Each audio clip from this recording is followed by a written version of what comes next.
afternoon, viewers. Welcome to today's edition of the Vantage Point. On today's program, I'll be talking with Mr. Aggrey Marsh. He's an IT specialist. He's he's a leader connected to the Google Developers Group, the Guyana chapter, and he has been one of the leaders in coding and other aspects of information technology here in Guyana and also in the Caribbean. Welcome to the program, Mr. Marsh. Good afternoon. Good to be here. Good to be home. All right. So first, you could just tell me a bit about the Google Developers Group, what it entails, and you can probably localize it a bit. Good. So the Google Developers Group essentially is a group where developers come to learn, to grow, and to connect.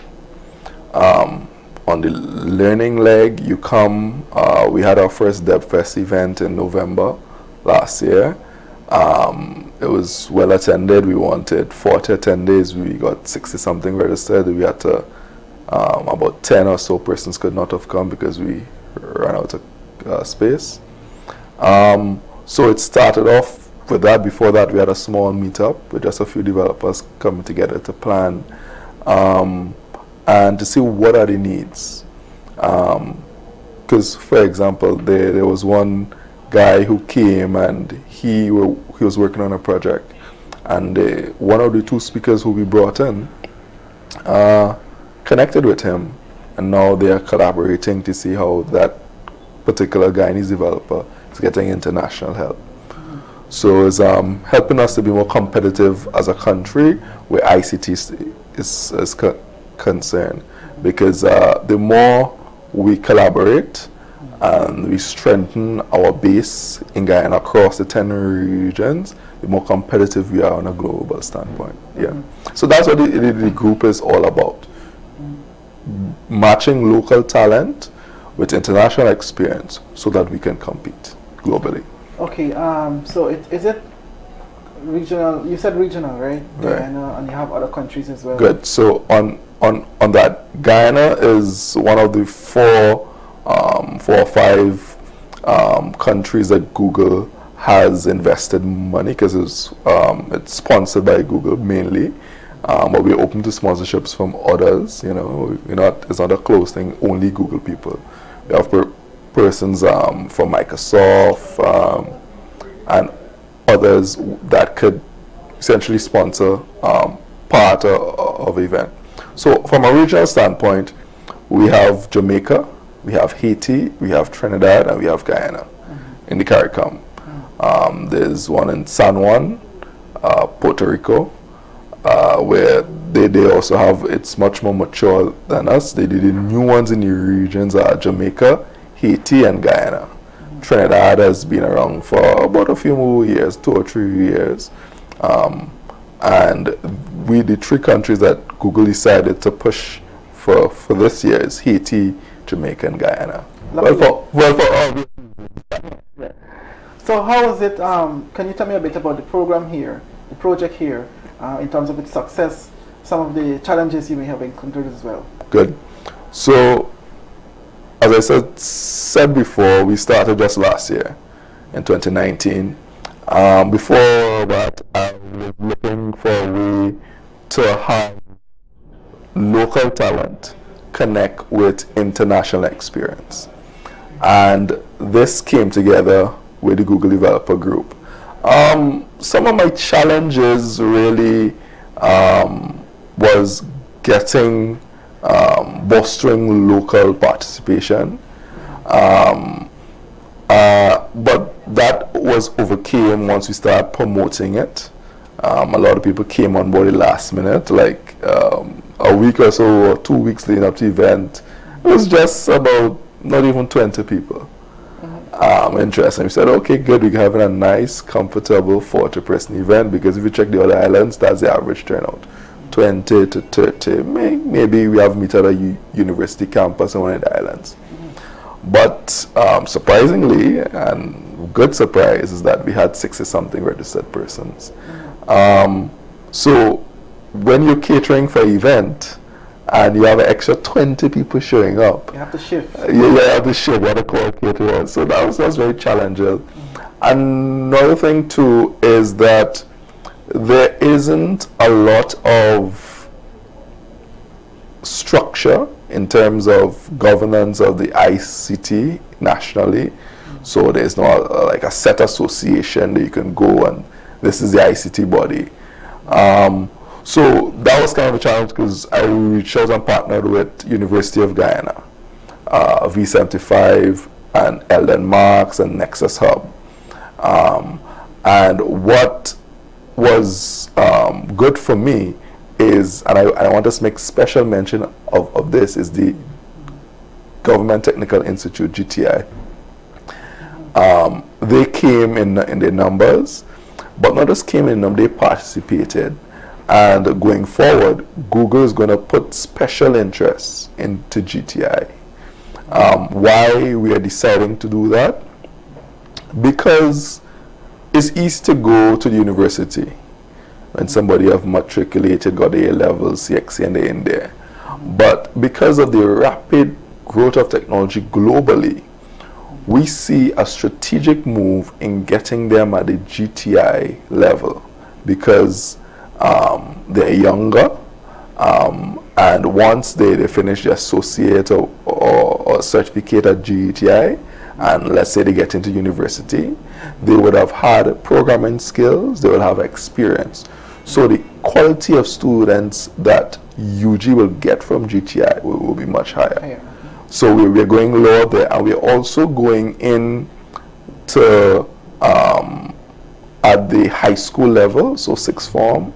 The CXC and CAPE have ICT and communications. We see a need to expose persons at a younger age to these kinds of technology. I mean, the government is doing its part with its ICT hubs, 170 something hubs all across the country, with co-holding camps in and around those hubs. But we see the need to add on top of that foundation that has been laid to raise the quality of developers that we produce, and also architects, because more and more the need for a developer, you could get a site developed very cheaply and quickly somewhere on the internet, just Google.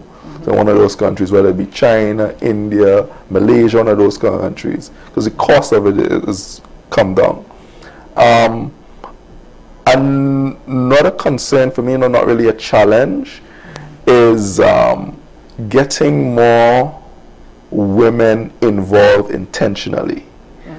You know, what is the mean? Why did you use the word intentionally? Because sometimes we do the gender balance just for optics. We don't do it because we really genuinely from the heart need women in this technical field. We do it just to show on a piece of paper. There's a balance. Okay, we have 51% women. Are these 51% women, are they leaders? Do they make decisions by themselves based on their own without any male over them? And you know, the reason why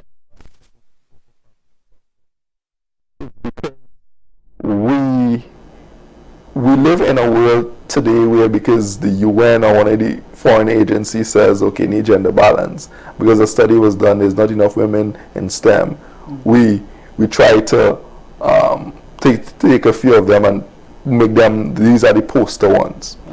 But I see a deeper need to putting in the work at a young level, in high school, before you make a decision to go to become anything else. You see women in front of you leading, you see women internationally leading, and you learn from other women.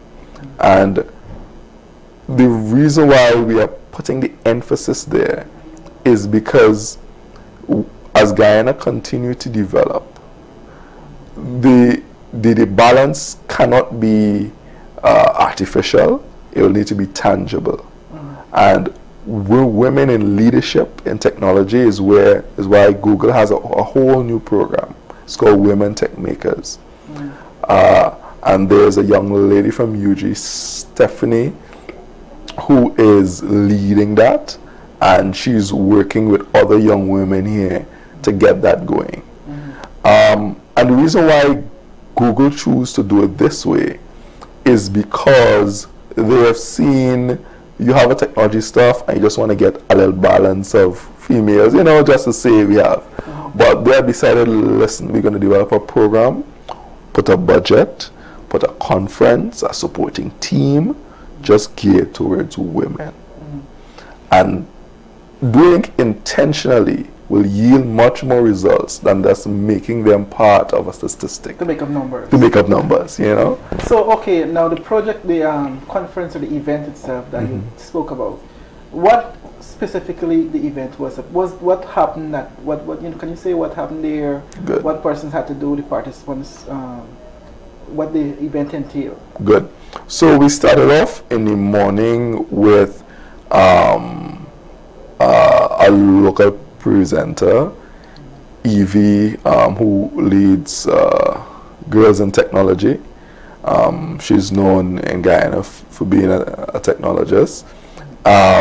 So started with her presenting, talking about the study about women in tech and that kind of thing, because her organization is geared towards that. Then we went to our presenter from El Salvador. So we had two foreign presenters, where he focused on Android development using Flutter and Kotlin.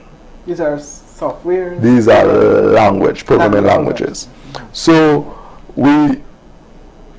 Kotlin and Flutter being very new, we thought to have a session on that, showing persons code, showing persons where they can get resources, and he went through a whole session on that. Following that, we have a local UG, I think, master student who is doing stuff with Google Fit. So, for example, you see these smartwatches different people wear from time to time. Good. So he's using the data from that in augmented reality in a project, in his final year project. So he presented on that and how he used Google Fit. Why that was important to me is because because I'm the Google developer lead for Guyana, I know what's going on in different islands. In all the islands, no one has went into the health sector with a Google product, and this was the first. So from a regional standpoint, we can say categorically that Guyana led in the GDGs in the region to using Google Health. And I came back from Brazil the other day, and in the GDGs there, no one spoke about Google Health. No one goes about using Google API, because Google just bought a company that does smartwatches. So it was good for us, and what I got from my regional lead and my international lead is that this is excellent for them, and it shows that they can now send more resources into Guyana for that kind of training, because there's already someone here who has interest and is using it. Yeah. And then we had a speaker from Avasant. Avasant is a global consulting company. They're about to put about $500,000 US into the economy in training and development. In Guyana's economy, well, for obvious reasons. The times. Yeah. So one of the consultants in the region spoke, and he talked about how we can move at the University of Guyana. I must add, they have a lot of projects, final year projects, and those projects are just there in folders, but they need funding. How do we pick a few of these projects?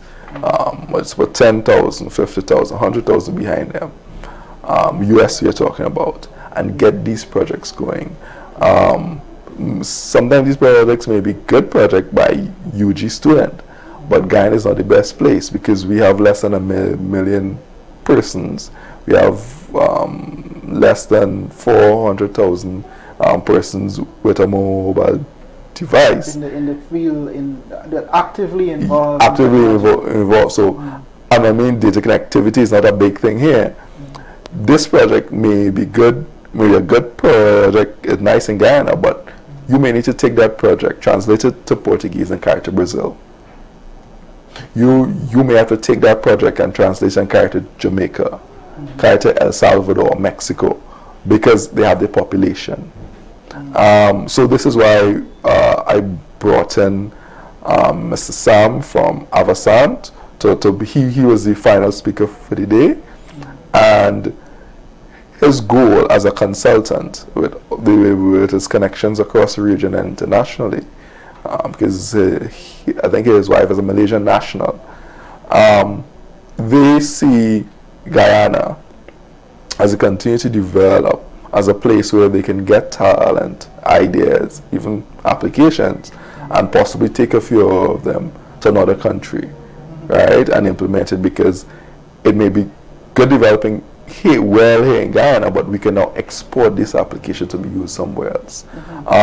So we capped it off with that. So we start at the beginning of the day with teaching you tools, training, and we ended the day with, okay, after I'm trained, I'm equipped, I could use Firebase, I could use all these technologies. Now what? Build some application in Guyana, okay. How much users you have? Okay, you have 5,000 users in Guyana, okay. Is this feasible? No? Okay. All right, let's look for another country or some connections with another country. I could take my application to that country and it becomes financially viable. And the money then comes back to Guyana as foreign exchange. So one question, after listening to you here, there's a lot of potential here. Obviously there's potential, but it's the nurturing of the potential and probably the financial backing. What do you think could be done in that regard at the regulatory level? When you say regulatory, in terms of the government, okay, so one of my mantras is that I don't believe as a sector the government role is a facilitating one. Anytime the government stop becoming a facilitating one and start to dictate the goal or how the sector, the players move, we're talking about a different kind of government. So the government should do what they're doing, set policy and legislation and do that. The private sector of this country, and I'm speaking directly to the banking sector, the banking leaders, those who control large sums of capital in the country, they need to see this nascent industry. And I mean, it's probably now we have at least 10 fully functioning ICT companies in the country, and invest in them with the express goal of them not serving the Guyanese market. Yeah, a product that can go to the region, a product that can go to, I mean, we have Brazil right next to us, one of our biggest trading partners. Now with, sorry to a shameless plug, with Google Translate, you could build an app in English. And then because of how you build the app, automatically translates to Portuguese once the person installs on a Portuguese phone, where Portuguese is the default language, or Russian, or I mean Malaysian, or whatever the case is. They have a choice. So regulatory, the Telecom Liberalization Bill of 2016, I think it was an excellent move. However, I think the entire bill should be proclaimed in this country. I know they're some back and forth with the monopoly holder in the country, but Guyana cannot, and I repeat, Guyana cannot move forward with a monopolistic environment. And we cannot even move forward with a duopoly. So I saw recently online, so one thing, I'll speak frank, where one of the other telecoms have been pushing this liberalization now movement. Now, me, I fundamentally agree with that. However, that should be done by Guyanese. That should be done by persons who are not in the telecom sector, but who benefit from the telecom sector. That should be done by technologists, developers, who can speak comprehensively to the subject. Not by, okay, I'm a telecom company, you have a monopoly, you should break your monopoly so I can also land my cable too. Right? That is not how that is supposed to go. Because it is supposed to be done by persons. So, for example, the Amerindian community. So, when you break the monopoly, right, and there's no more, are the persons who are asking for monopoly, are they willing to serve the Amerindian community with the same level of service as they do in Georgetown? Let me tell you why. Because of my experience in the region, as far north as the Bahamas and coming all the way down to Guyana and Suriname, telecommunications companies, it makes sense to them and their bottom line to focus on areas where there are a lot of people. And more often than not, they don't serve the underserved community. And the underserved community is the ones that really need serving. Yeah, it's a necessity. It's a necessity. Because let me show you a quick example. We're in Guyana. If you were to put internet and power, so we talk about the enabler environment, government putting power in remote locations, and there's fiber running there, not wireless, not satellite, I mean like fiber, high bandwidth. You have 500 megs, 1000 megs, T1 connections to these areas. What it will automatically do, if I'm an international company, land is cheap, there's power, I will build a headquarters in these places. That would make it an enabling environment. An enabling environment. So I will come into the country and say, okay, I am going to let them. I'm going to region 1 Maruma. And we're going to build a facility there because there's fiber and there's power. And then you can now have a research facility. You can now have a drone research facility. You can now have new software research facility, build devices, test drones, because there's enough bandwidth and there's enough power. But most importantly, while that is an enabler environment, the university need to be producing people with the skill sets to meet that demand. And clearly, if I'm going to employ 5,000 people in my facility or whatever is your quantum, all won't come from Guyana. They don't have to come from overseas. So Guyana becomes a staging area similar to what Panama is, similar to what Puerto Rico is. I mean, Google has one of the 7 campuses is in Brazil. Yeah.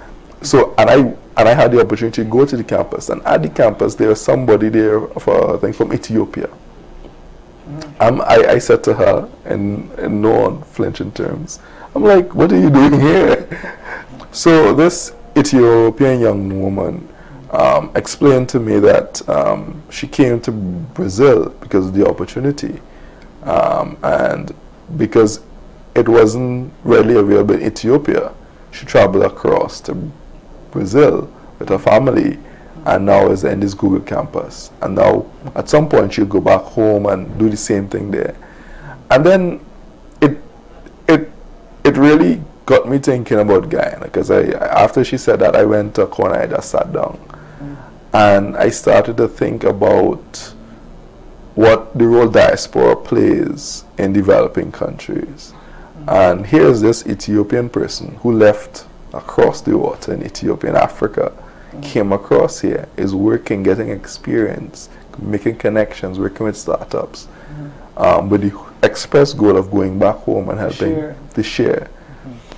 And for me, that struck a nerve, and it helped me now to plan differently, especially with the GDG in Georgetown.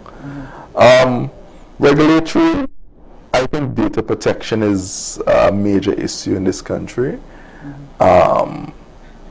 And I know there's a draft, some level of draft legislation, but I would like to see more grassroots conversation on what does data protection mean?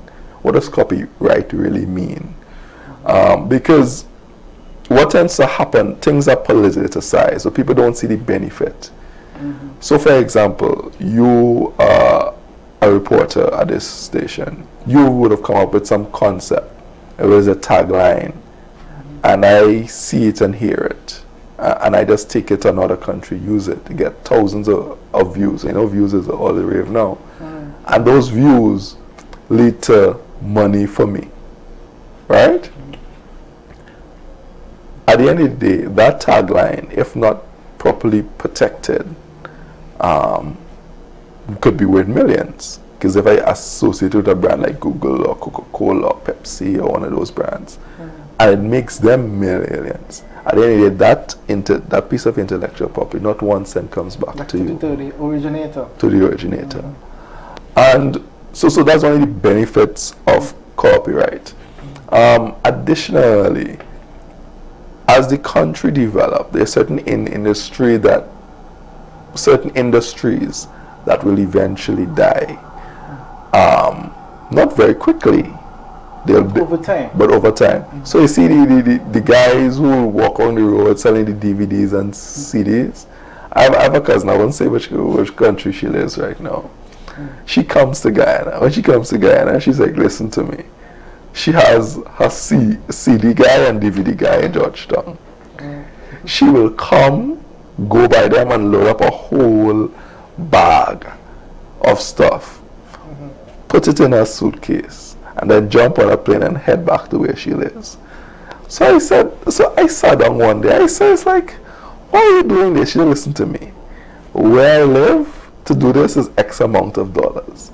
And I smiled to myself. I said, look at that. Somebody who lives in a quote-unquote developed country is coming to Guyana, coming home, and getting these copyrighted material that, of course, you wouldn't get copyrighted in that country. Well, there are ways to get it, but just not on the street. On the street, yeah. But in Guyana, it's free. So once that kind of legislation comes into place, those things will die. Cease to exist. Yeah. But here's the thing. The people who have those skills, computer skills of copying and dubbing and these kinds of things, those skills can be used differently.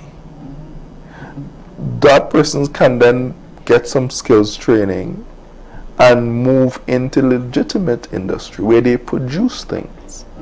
Yeah? So if somebody needs to do some track or mass produce some flash drives or DVD or whatever the case is. Now I mean DVD is going because everything is streamed online. They can come to Guyana. So this is now a service that, this is a skill that becomes a service that is once using for illegal behavior can now be turned into something legal that can earn foreign currency. And that's what we really need, to transform persons who may do illegitimate things because there is no law, there is no rule. And it's for them, it's earning something. It's earning something legally. Give them the skills, give them the legitimacy, and transfer them from being on the street corner earning illegitimate money into an industry where they're legitimized and they can provide services to the world. So copyright, that leads us to another discussion, minute discussion. Copyright we have the artists, we have those local singers who are calling for copyright laws. Yeah. But there is the other side of the conversation that you just raised about the persons on the street. What would happen to them? What is going to be put in place to help them? Because they are earning $1, and now if you put these systems in place, you're kind of putting them out of a job. Good. So then I would think that something would have to be done to help them. Good. So someone who copies tracks and that kind of a thing, they use a computer. They know how to download stuff from the internet. They know how to handle the computer well, and they know how to organize data. You know, it needs to be labeled, it needs to be a package, and then sold. Now, there are legitimate industries where those skills are required. They may need to go through a course in, apart from dubbing, they may do some audio production course, at least a basic. They can make beats. They may need to be retooled and retrained. And the president has spoken about education. Education is the one thing that can bring a guy from doing, having a CD shop all the way across to making legitimate beats and mixtapes, and then putting them online and getting revenue from them. Some persons, especially those who just copy and paste and copying DVDs, they should think about moving away from that and being in a place where they can become a producer. Yeah? Go work in a studio where they always need for data managers. They have these television studios. I don't know your level. A lot of data here because of recording. Those guys who burn DVDs on the street, who have all the masters well organized, can come to the Chronicle, right? And help you organize your stuff. Put it on DVD, store it on hard drives. You understand? Put it on flash drives. And that person who used to do this illegally to supply 3 or 4 cards or 10 cards, in certain cases, in Georgetown or in Rosignol or wherever, can now come into the Chronicle, organize your data, put it online, structure it for you, burn it off on DVDs, label it, and do this on multiple ministries, multiple television stations. So it's a skill in using our particular application that can be transferred to a legitimate role and function in a company. What that requires is some level of vision. I would think so. Yeah, you have to not say, oh, okay, we're gonna shut down all these CD shops and you'll go out of business, you'll find something.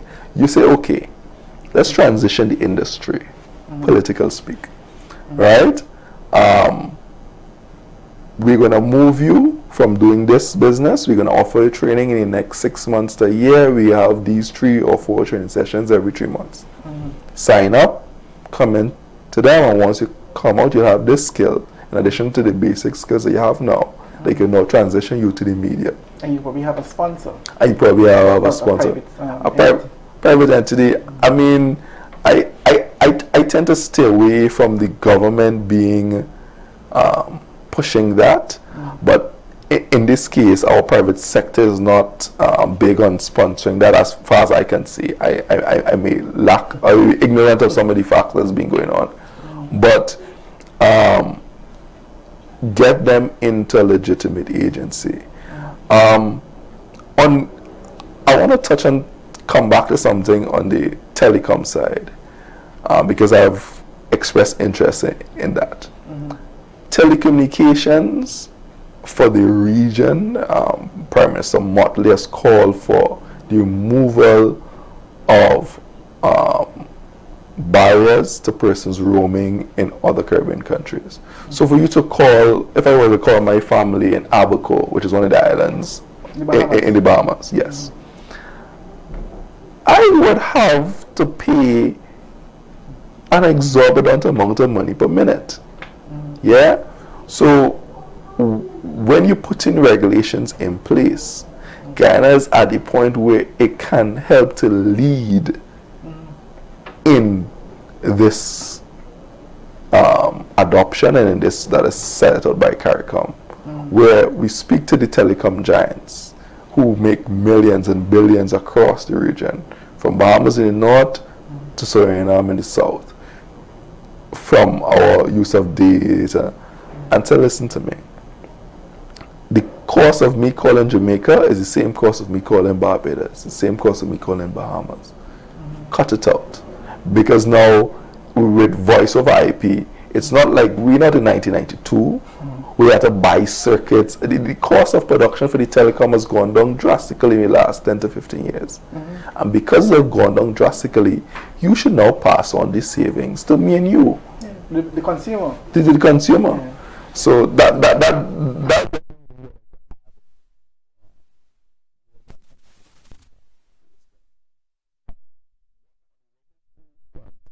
I made a public post already to the finance minister. I'm saying, listen to this. A young person in Guyana, if I want a loan, let's say for 100,000 US, and I go to any financial institution, I checked it myself. The percentage is over 10% and 8% and above. Yeah? If I go to another CARICOM country, the cost of that same money, the cost to me, the percentage is much lower, 3, 4, 5%.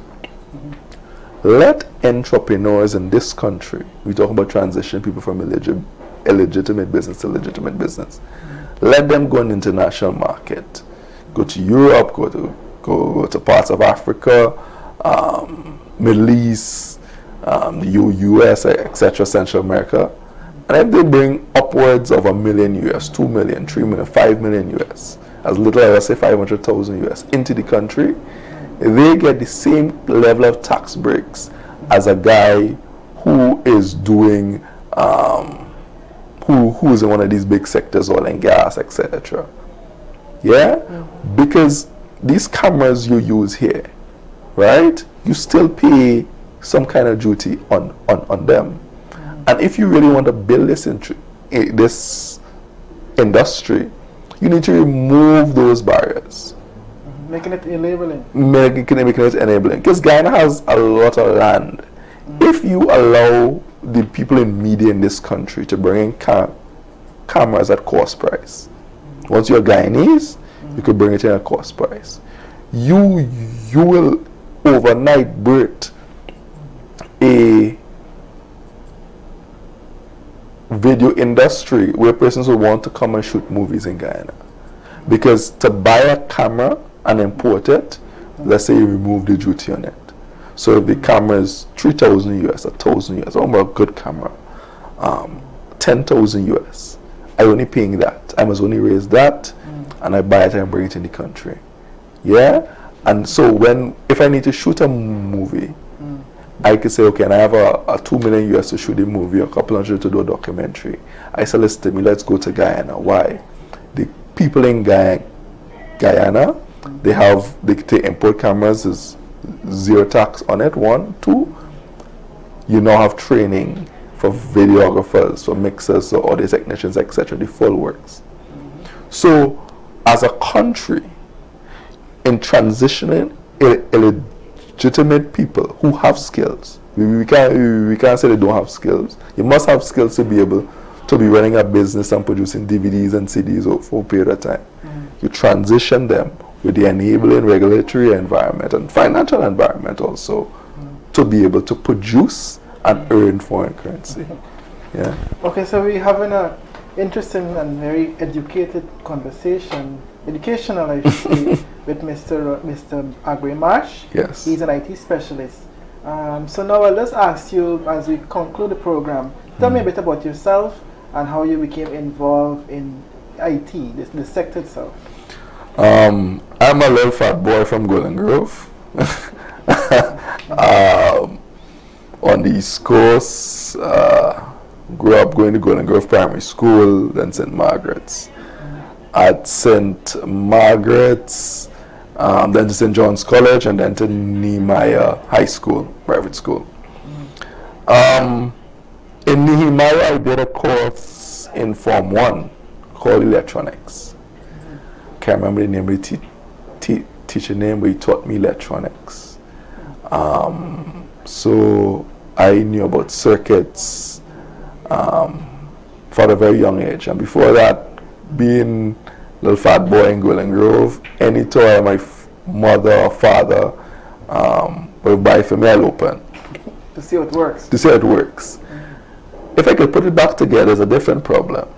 But I'll create a new toy that I like. I call that creativity. So I started at that age, always opening up electronics, always tingling, getting shocked a few times, you know, part of the learning process. And then I went to the Bahamas where my mom migrated. And there I met a fellow Guyanese who at the time was the leader, Mr. Nicholas. Can never remember, will never forget his name, Mr. Nicholas. And he, Mr. Nichols, sorry. And he taught me, I think I was about 12, 13, how to install Windows on a computer. He had some old computers from his school, myself and his two sons, to teach me how to, you know, install Windows, troubleshoot, and that kind of thing. And from then, other people, somebody needs something to fix, my mother would say, well, Aggrey will know how to fix it. I'll go by them and fix it. I still don't get no money for it yet. I started sending them a bill soon. But that is how I started. So I am not the guy who went to university, got a degree, and then became a developer. Nah, that's not me. I started as a technician, like fixing computers, and then moved up, got training, got experience. So my first job at 19 was with an international company, a German company, SAP. It was then bought by Sybase. So my push into technology was never at a local level. It started off at an international level. I'm grateful to God for that. And since then, it has always been at an international level. And from then, I went to University of West Indies, did a course there. Then I went across to UTT, where I am now, and I'm going to school there. I did one diploma in software engineering, doing another one in doing a degree, a full degree now in computer engineering, which is much broader, which includes electronics, electrical, because as you know, Internet of Things, making devices, embedded systems, health systems, that kind of thing, and of course your regular software, learning to code and whatever. So the degree is geared towards that. But apart from that, I do training. There are lots of training online. That in VMware, I did stuff with Cisco, and a few other different software vendors, and of course Google. Yeah. Is Google the biggest in terms of your accomplishments being associated with them? A lot of people would want to join Google, find a job with Google. Yeah. So for anything, I don't work for Google, so my paycheck don't come from Google. I essentially set out a work plan for each year, and they sponsor it. I work with a software company in Trinidad.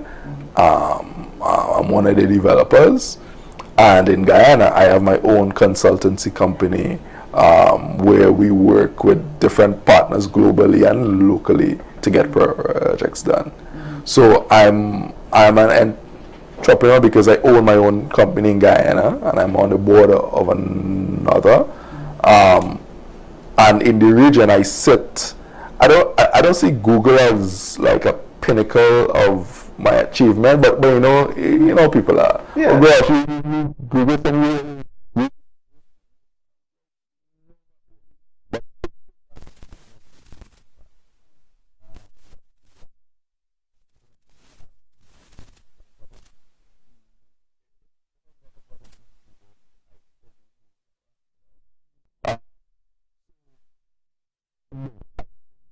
Google was the epitome for me.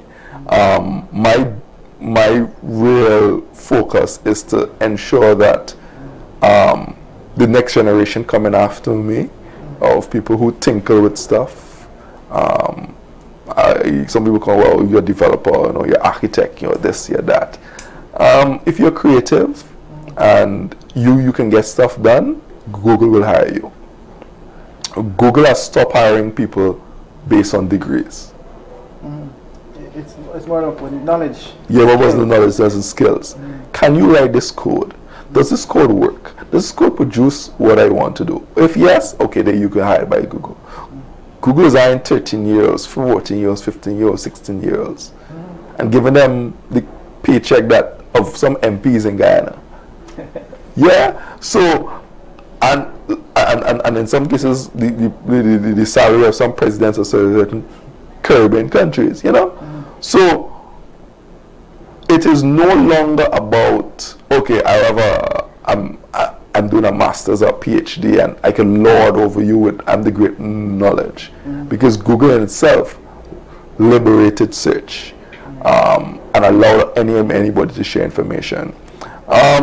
For me as an individual, because I came from very humble beginnings, I generally see technology as an equalizer.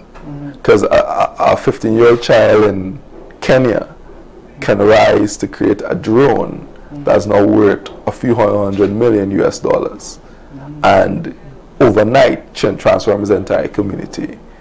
And because of that, I see myself more as an entrepreneur that help other persons who just like to tinker with technology. No labels. You just like tech. You see a problem, you want to solve it.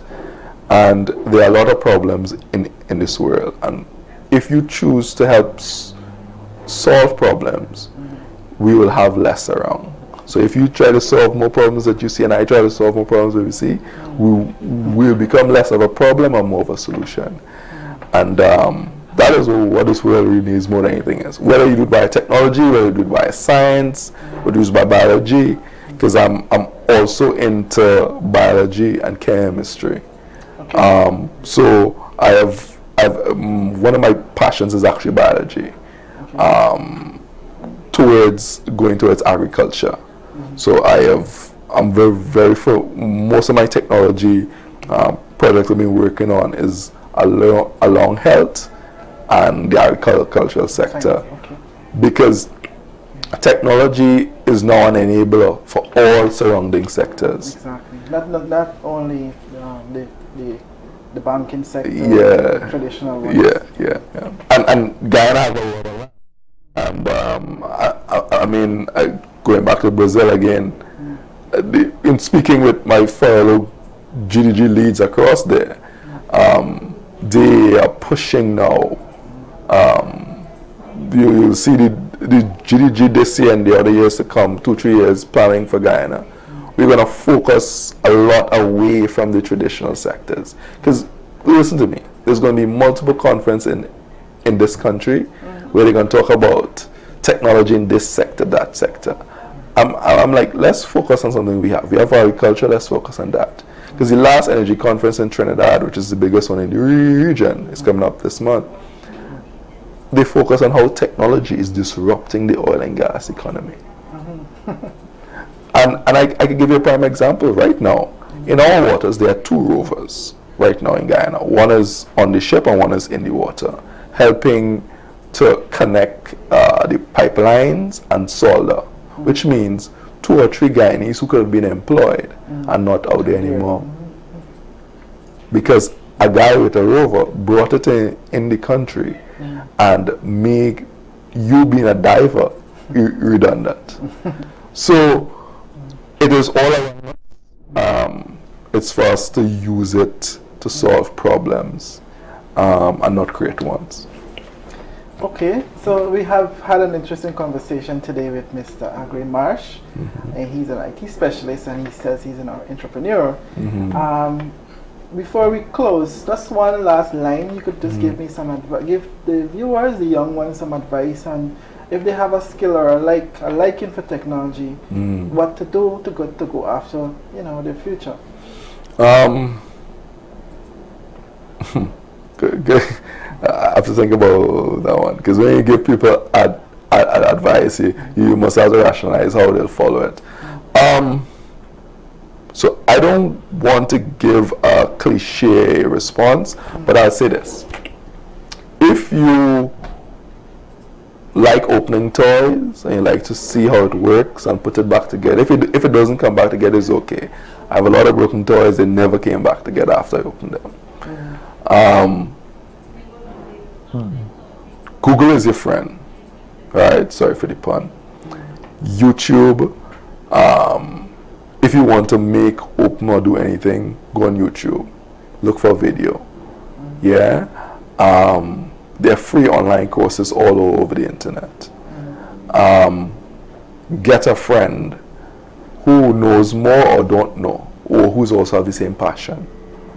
Sit down, say, listen, I want to learn how to code. And there's code camps, Coding Academy, Udemy, Audacity, the different places on that we could go online and learn. If that structured learning is too much for you at this point, you just want the raw skills, YouTube. Go online and search it. And if they give you step-by-step example, try it. You will fail. And you may fail some more, and then fail some more. But every time you fail, try not to make the same mistake. And if you keep failing and you're not making the same mistake, believe me, you're making progress. You're learning. Yeah, you're learning. So yeah, that's my advice. Also, I think GTI, I think UG is a good option. And don't wait until you get in official CXC. If you're 12, if you're 13, and you think that you could build an app or build a game, you can do it. Because there are persons in other parts of the world with less than you who have done it. At any age. At any age, yeah. Okay, so we have had an interesting conversation today with Mr. Aggrey Marsh. He's an IT specialist and he's also an entrepreneur. And he's been talking about the Google Development Group, as well as as well as his involvement in the IT sector here in Guyana and regionally in the Caribbean. Thank you for looking at today's program. You can follow us on Facebook, or you could also follow us on our website, theguyanachronicle.com, for news and updates as they happen. Thank you for watching the program today.